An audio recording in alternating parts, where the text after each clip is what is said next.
안녕하세요. 서울대학교 병원 행동발달진흥센터의 BCBA로 일하고 있는 김예린입니다. 오늘은 학교, 가정, 외부 전문가 간 협력을 통한 행동관리, 캐나다 사례를 중심으로 얘기해 보도록 하겠습니다. 먼저 캐나다의 밴쿠버가 어디인지 살펴보도록 할까요? 밴쿠버 브리티시 컬럼비아입니다. 이곳은 이제 미국 캐나다의 가장 서쪽에 있고요. 미국 캘리포니아 주에서 쭉 올라가서 시애틀 바로 위에 위치한 곳입니다. 캐나다는 10개의 주로 나눠져 있고 브리티시 컬럼비아 이쪽 서쪽에 위치하고 있으며 여기 캐나다의 수도죠. 오타와에서 한 비행기로 한 4시간 정도 걸리는 곳에 있습니다. 우선 통합교육의 시작에서 잠깐 설명드리고 싶습니다. 이제 오늘의 내용은 이제 브리티시 컬럼비아 주에 대한 내용이기 때문에 BC주를 집중적으로 얘기해 보면 통합교육은 1950년대에 발달장애 아동의 교육을 받을 수 있는 기본권 이제 이슈를 떠오르기 시작했습니다. 당시에는 발달장애를 가진 아이들은 배울 수 없다고 생각해서 하지만 정부는 이제 어떤 책임도 지지 않으려고 하는 상황이었고 그러나 이제 부모님들은 이제 발달장애 아이들 교육을 위해서 그때 당시에는 교회 지하나 이렇게 빈 집 지하를 이제 학교로 바꿔서 그곳에서 이제 아이들의 교육을 시키곤 하였습니다. 1955년에 이제 부모들이 이제 지방 단체를 만들었고 이제 결국 통합 PC, 인클루전 PC라는 거를 만들기 시작했는데요. 그 이후로 가정들은 장애가 있는 자녀들이 다른 학년기 아동과 같은 교육을 받을 권리를 갖도록 많은 노력을 했습니다. 1950년대 이후에 어떤 상황이 되는지 살펴보면 정부는 서서히 학부모가 운영하는 학교에 대한 자금, 지원 책임을 받아들였고 결국 장애 아동들에게 자금 지원뿐만 아니라 공립학교 교육도 제공되어야 한다는 데 동의하였습니다. 그래서 이제 그때부터 이제 이사회가 개발한 첫 프로그램은 이제 분리가 되었었지만 부모님들이 이제 일반 교육에 같이 인클루전 통합을 하는 거를 이제 말씀해가지고 요구할 수 있는 토대를 만든 데 성공해서 1980년대 BC 브리티시 컬럼비아 주에 전반적인 걸친 통합 교육이 시작했고 이제 1980년대 이후로 지금까지 쭉 이루어지고 있습니다. 그런데 이쪽 그림을 보시면 아시다시피 한 교실에 있지만 여기 외딴 섬이 보이죠? 아직 캐나다의 통합 교육이 완벽하게 막 100% 이루어졌다고 얘기할 수 있는 아직 많은 선생님들이 노력을 하고 있다는 그림을 보여주고 있습니다. 우선 통합교육이랑 캐나다에서 보고 있는 통합교육은 어떤지 살펴보도록 하겠습니다. 우선 통합교육의 이제 책자를 캐나다 교육청에 있는 걸 보게 되면 이렇게 플러스 마이너스 예스로 노라는 섹션으로 나눠져 있어서 제가 그걸 보고 약간 적어봤는데요. 이제 예스 쪽을 보시면 아이는 하루의 대부분을 통합학교 친구들과 지냅니다. 혹은 아이는 자기 레벨에 맞춰진 수업 레슨, 활동에 맞춰 다른 친구들과 함께 수업을 듣고 같은 반 친구들 이름을 다 알고 선생님도 알고 거의 하루의 대부분을 친구들과 보내는 거죠. 캐나다 같은 경우에는 특별하게 특수 학급이 따로 없습니다. 그래서 학교에 가면 이제 1교시부터 학교할 때까지 한 교실에서 아이들과 같이 지내는 거고요.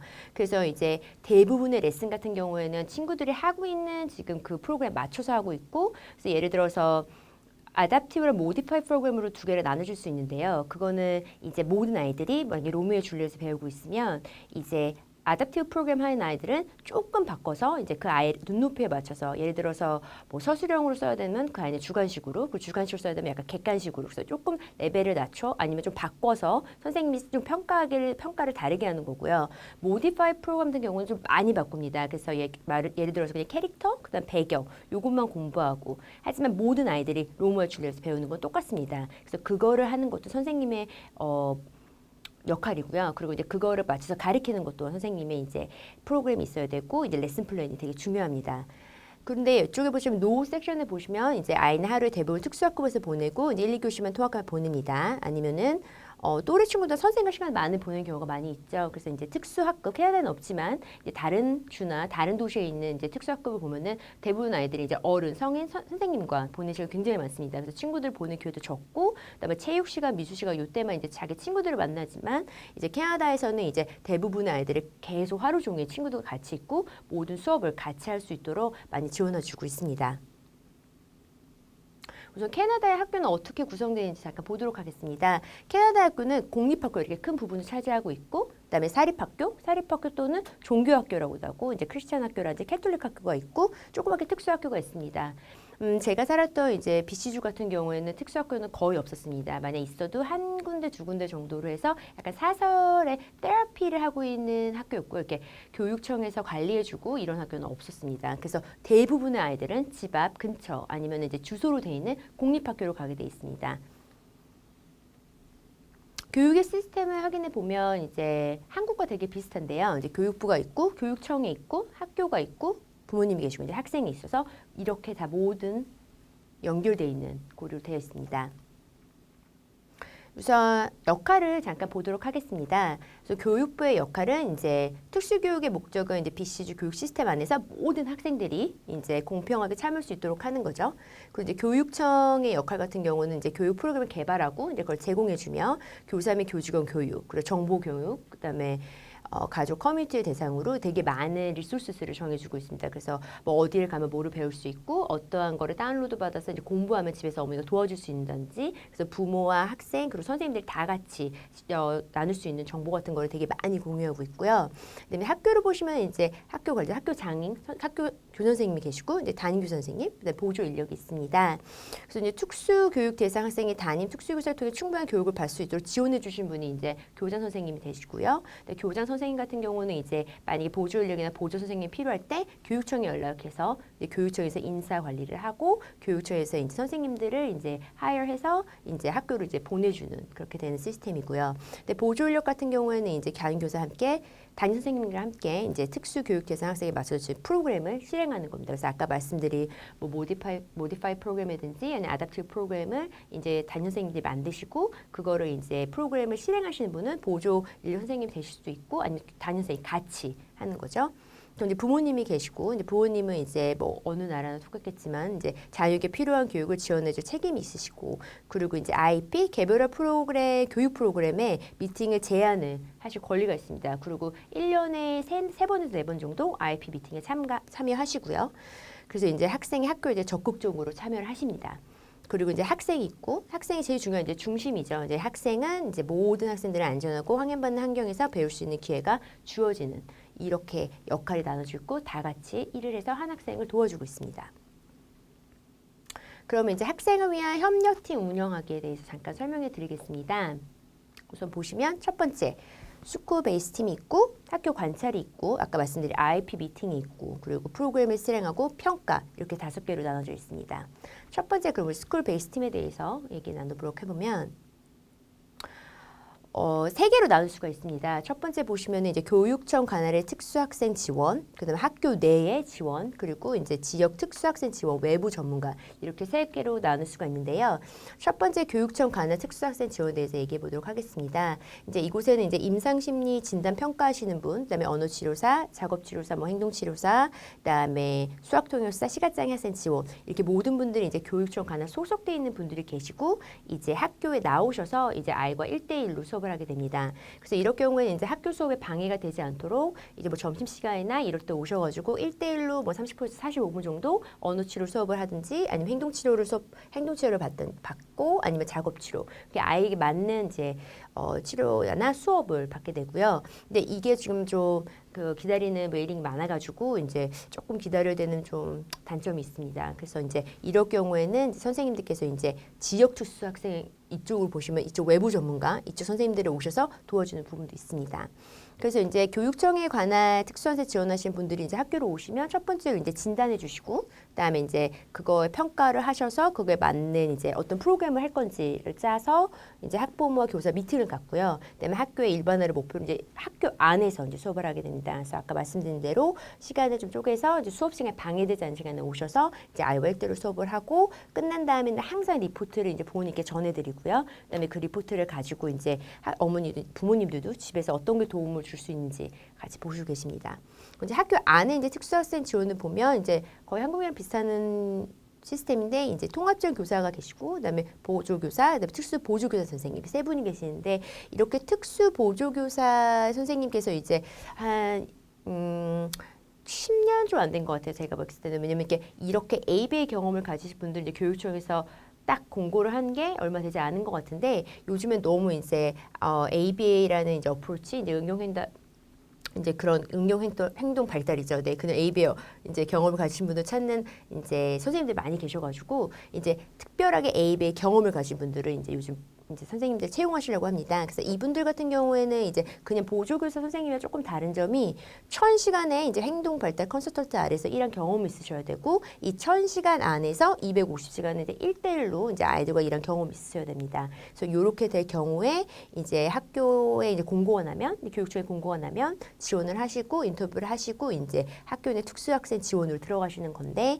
근데 이분 같은 경우에는 이제 경험이 많으시다 보니까 특히나 문제행동이 많은 학생들을 이제 1대1로 담당하시고 계시고 그리고 제일 좋은 점은 이제 데이터를 쓰십니다. 그래서 이제 저희 같은 외부 전문가라든지 아니면 교육청 가는 선생님이 오셨을 때 굉장히 도움이 많이 됩니다. 왜냐하면 데이터를 쓰시기 때문에 저희들이 보고 요즘 아이 문제 행동이 올라가는지 뭐 내려가는지 그래프도 하시고 다 뭐 상세하게 적어주시기 때문에 이런 면에서는 되게 많이 도움이 됩니다. 그리고 보조교 선생님은 아까 앞에 수 있었지만 이제 선생님과 함께 커리큘럼 만든 거를 가지고 이제 아이에게 가르쳐주는 역할도 해주시고 이제 담임 선생님 이렇게 나눠져 있습니다. 근데 제일 중요한 역할은 이제 통합적 교사 선생님이시죠. 그래서 이분께서 이제 아까 말씀하신 커리큘럼 만들어야 되고 레슨 플랜도 만들어서 이제 그걸 어떻게 가르쳐야 될지 뭐 준비물도 준비하시고 이제 보조교사 선생님, 보조교사 선생님이랑 다 같이 상의해서 이제 아이를 가르치는 그런 시스템으로 되어 있습니다.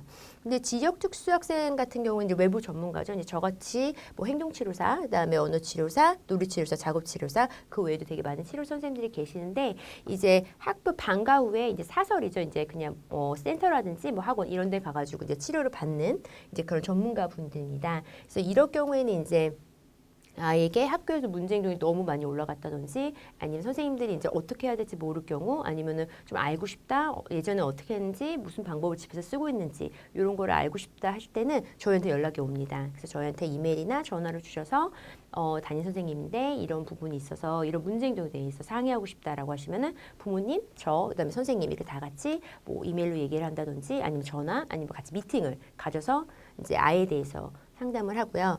그다음에 있어 학교 내 문제 행동이 일어나면 연락을 받으시고 미팅을 갖고 첫 번째 하는 게 저희가 이제 가서 봐야 됩니다. 왜냐하면 이제 저희가 안 보고 듣기만 하면 알 수 없는 부분이 많이 있기 때문에 우선 학교 측에다 저희가 가도 되나요?라고 여쭤보고 학교 측에서 네 와서 한번 봐주셨으면 좋겠다고 뭐 예를 들어서 아이가 특히 공부 시간에 책상 시간, 뭐 수학 시간을 했는지 이 시간대에 너무 힘들어하고 문제 행동이 많이 일어납니다라고 말하면 말씀해 주시면 이제 저희가 그러면은 수학 시간에 맞춰서 가서 이제 뒤에서 보는데 관찰하는 거는 이제 1시간에서 2시간 맥스 최대 2시간 정도까지 볼 때도 있는데 아예 이제 관찰하는 걸 보고 이제 선생님들 얘기하고 이제 리포트를 제출합니다. 그래서 이제 저가 보니까 이러이러한 부분을 같이 했으면 좋겠다 상의 드릴 부분이 있고 우리가 좀 바꿨으면 좋겠다는 부분이 있으면 저가 이제 미팅을 제안하고 선생님들께서 다 같이 만나는 이런 시스템으로 이제 이게 스쿨 베이스 팀이라고 저희가 말합니다.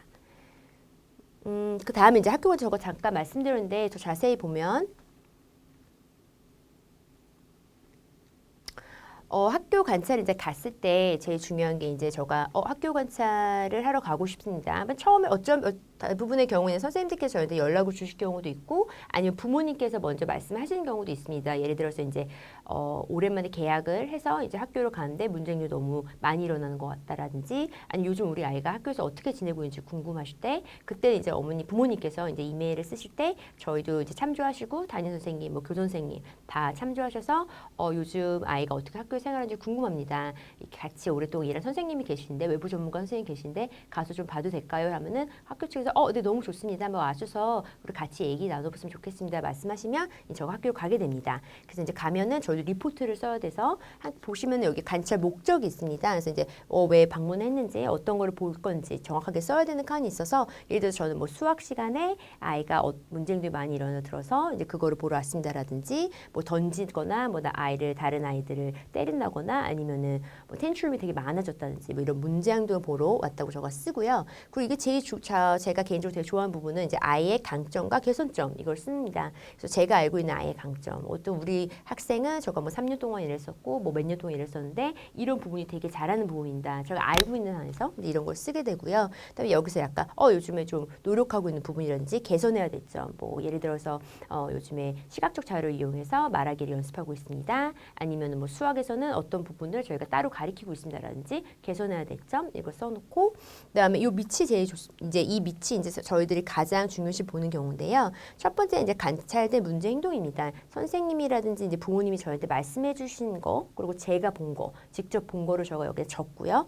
그 다음에 현재 선생님들이 사용하시고 계시는 전략을 씁니다. 그래서 제가 가서 보니까 선생님이 뭐 문제가 10문제였지만 아이가 힘들어하니까 5문제로 줄여서 지금 아이를 풀게 하고 있든지, 아니면 보조 선생님께서 딱 옆에 붙으셔서 도와주신다든지, 아니면 뭐 스티커, 토큰을 쓰셔가지고 상을 준다, 광화문으로 제공해 주시는 이런 전략들을 적었고요. 그다음에 저거 제안을 또 해드립니다. 그래서 이렇게 봤는데 이것도 되게 좋고, 하지만 또 이렇게 해보면 어떨까요? 저가 지금 이거를 아이랑 집에서 하고 있습니다. 아니면 부모님이랑 되게 오랫동안 이렇게 했는데 이런 전략이 아이에게 되게 도움이 됩니다. 라고 했을 때는 저희가 제안도 해드리고, 마지막으로는 집이나 학교에서 사용 중인지 이제 이 부분에 대해서는 제가 이제 제안하는 전략이 집에서 사용하고 있습니다. 아니면은 집에서 지금 사용을 하고 있지 않지만 학교에서는 되게 좋을 것 같습니다라든지. 그래서 이렇게 저희가 학교 관찰 리포트를 써서 이제 아까 말씀대로 교사 선생님, 그다음에 학교 선생님, 그다음에 부모님 다 참조를 해서 이메일을 드려서 모두가 오늘 제가 관찰한 게 뭐였는지, 그리고 아이가 지금 현재 학교에서 어떻게 하고 있는지 다 무조건 커뮤니케이션, 공유를 하고 이제 나눠서 알 수 있도록 저희가 이런 시스템을 하고 있습니다. 이제 다음 부분을 보시면 이제 IP 미팅인데요. IP 미팅 같은 경우는 이제 지금 한국에서도 되게 많이들 하고 있다고 제가 들었습니다. 근데 캐나다에서는 약간 다르게 어떻게 하는지 좀 살펴보면, 이제 IP는 이제 Individual Education Plan 해가지고 개별화 교육 프로그램입니다. 그래서 이제 IP가 미팅이 있고 굉장히 많은 사람들이 여기에 참석을 하게 됩니다. 그래서 꼭 한국의 IP 같은 경우는 제가 선생님 그리고 부모님 이렇게 만난다고 제가 들었는데, 캐나다는 이 아이와 관련된 모든 아이의 교육에 경험 있으신 분, 아이와 함께 일을 해보신 적이 있는 분, 그래서 다 만나서 같이 아이에 대해서 얘기를 나눕니다. 그래서 지금 되게 이거보다 더 많을 수도 있습니다. 그래서 이제 언어치료사, 행동치료사, 부모님, 학생, 그다음에 담임 선생님 무조건이고, 그다음에 교육청, 학교 교장 선생님 이렇게 다 참여를 하시는데요. 저도 교육청이라고 쓴 부분에서 잠깐 설명을 해드리면, 이제 캐나다 같은 경우에는 이제 유치원에서 이제 초등학교로 올라갈 경우 갔을 때 이제 큰 변화가 일어나기 때문에 그때는 교육청에서 선생님이 담당하시는 선생님께서 나오십니다. 그래서 나오셔서 이제 부모님들 이런 미팅에 참여하셔서 이제 초등학교에 가서 이제 부모님께서 준비하셔야 될 점이라든지, 초등학교가 이제 그냥 유치원이랑 다른 점이라든지 이런 거에서 되게 상세히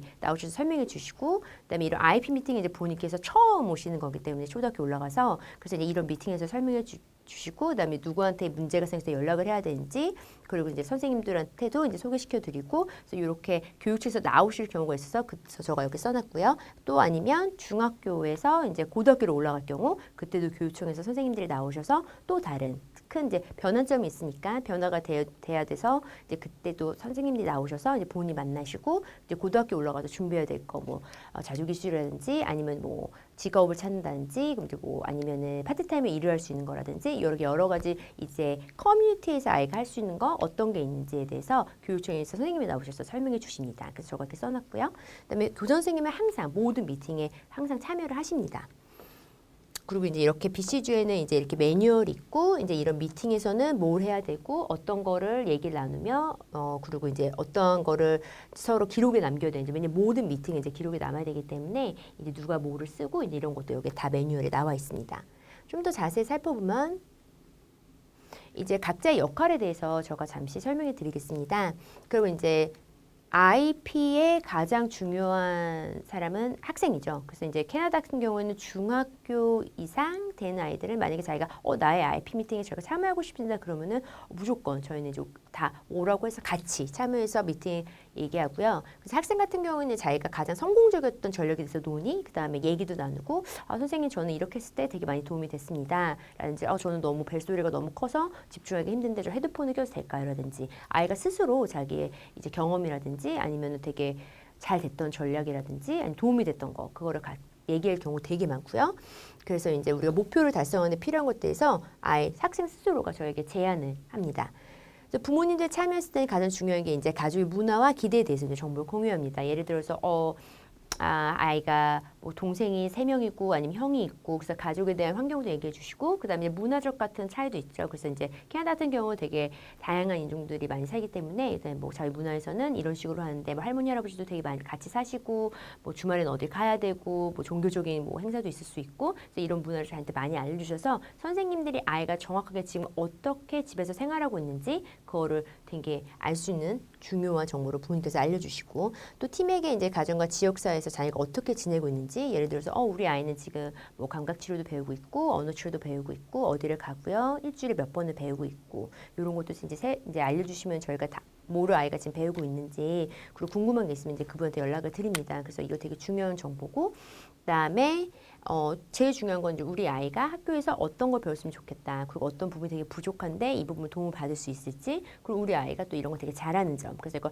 아이에 대해서 부모님들이 많이 저한테 정보를 주십니다. 그래서 본인이 꼭 참여하시고 그다음에 선생님이 계시죠. 학생에 맞는 목표와 계획을 세우고 목표를 수립할 수 있도록 도움을 주시는 분. 그래서 커리큘럼이라든지 레슨 플랜을 짜줬을 때 이제 그거에 맞춰서 이제 어떻게 선생님이 준비하고 계신지 뭐 아이가 굉장히 시각적으로 발달이 돼 있어서 그거에 맞춰서 이런 걸 준비해 봤는데 본인 생각은 어떠신지 그래서 갖고 와서 보여주시는 선생님이 되게 많고요. 그리고 여기 사진 보시다시피 이렇게 다 모두가 앉아서 그래서 여기 뒤에 보이는 스크린에 이제 선생님께서 이제 준비하신 레슨 플랜이든지 뭐 요번에 배워야 될 과목 이번에 뭐 과목에서는 예를 들어서 크리스마스여가지고 크리스마스 캐롤송을 다 같이 부를 텐데 아이가 어떤 부분을 연습했으면 좋겠고 자리는 맨 앞이었으면 좋겠고 그래서 다 같이 의논하는 모습입니다. 정말 이렇게 더 많은 분들이 참여하실 수 있습니다. 여기에는 사진에는 한 7분 정도 있는데 7분, 5분 항상 이상이었던 것 같아요. 되게 많았을 때는 10명 이상도 오시는 경우도 있고 그래서 이렇게 되게 여러 선생님들 다 오셔서 그 한 아이에 대해서 대략